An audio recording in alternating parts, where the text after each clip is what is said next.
Hi, I'm Mary Steenburgen. The phone rings. It's a number you don't recognize. You're expecting a call, but you're not sure if that is the call. Could be anyone. There's no way to know. What do? Let it go to voicemail, right? If it's someone or something important, they'll leave a message or text, email, Facebook, Twitter. There are plenty of ways to communicate what's important now. We don't have to talk on the phone anymore. We can opt out of the awkward little dance that happens the first time you speak to someone on the phone, the starts and stops, talking at the same time. No, it's okay. You go. It can be uncomfortable, and you have to work at it. Conversations aren't easy. They take time and energy. Like the people who have them, they're unpredictable and messy. There's no way to know where they'll go or what you'll learn about yourself or someone else, which is why, more and more, many people avoid them when we can. At 94 years old, Francis appreciates any conversation. Francis spent 40 years working as an editor with the local 700 Editors Guild. In that time, she married, had 3 boys. A tragic accident early in life left her oldest son with serious disabilities.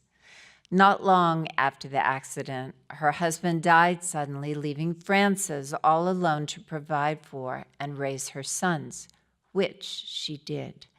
She refused to give in to negativity or feel sorry for herself. Frances retired in 1990.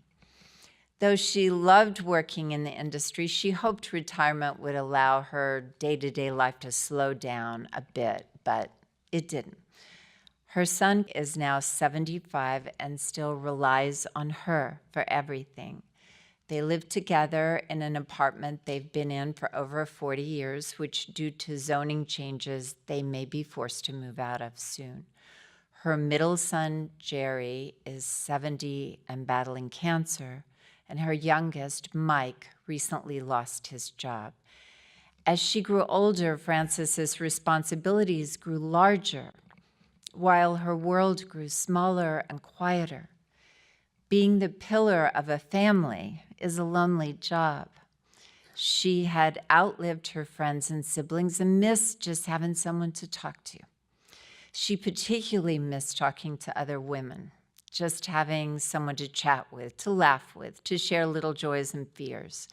She missed the ease with which female friends can understand each other and lift each other's spirits. But at 94, the chances to meet new people were few and far between. Then one day, she got a brochure in the mail from MPTF.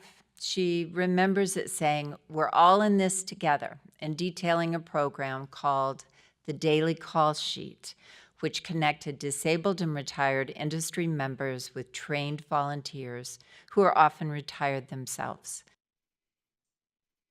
Norma Perrin is what you might call a naturally gifted conversationalist.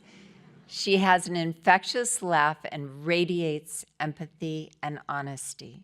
She doesn't coddle. She listens, really listens, and finds a way to connect with whoever she's talking to.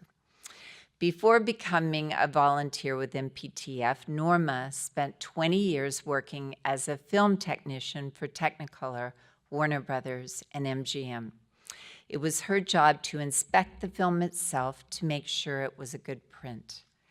At 79, Norma still had a lot of energy, but she didn't drive and found other forms of volunteering too strenuous. The Daily Call Sheet seemed like a perfect match for her infectious positivity, perspective, and endless stories and memories of the industry. So she signed up, and the first person she called was Francis. The first time Francis and Norma spoke on the phone, they spoke for over an hour. But at the end of their second phone call, they were saying, "Love you," before hanging up. Frances learned that Norma had also lost her husband and raised a son on her own while working full-time. Norma learned that Francis had also worked at MGM. It turned out they'd worked there at the same time, in the same building, just on different floors.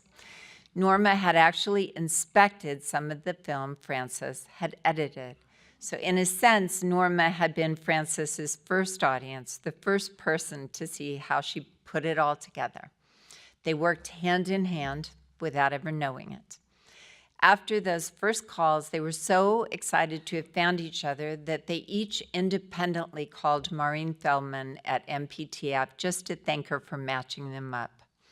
Maureen still has those messages saved, and I want to share part of them with you tonight. From Norma.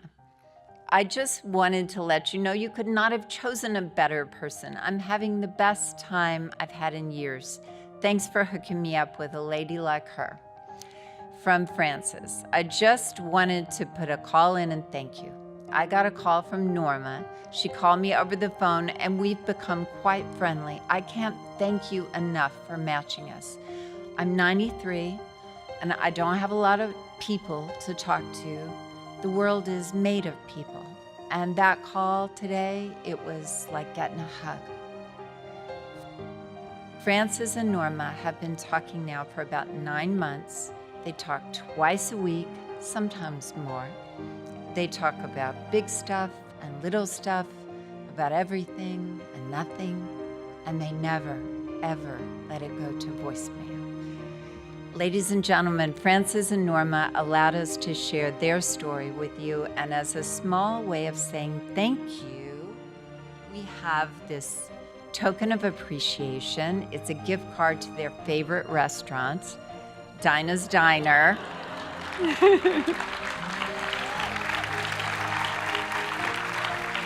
So they can share more face-to-face time, because what's better than a meal and a good chat between friends?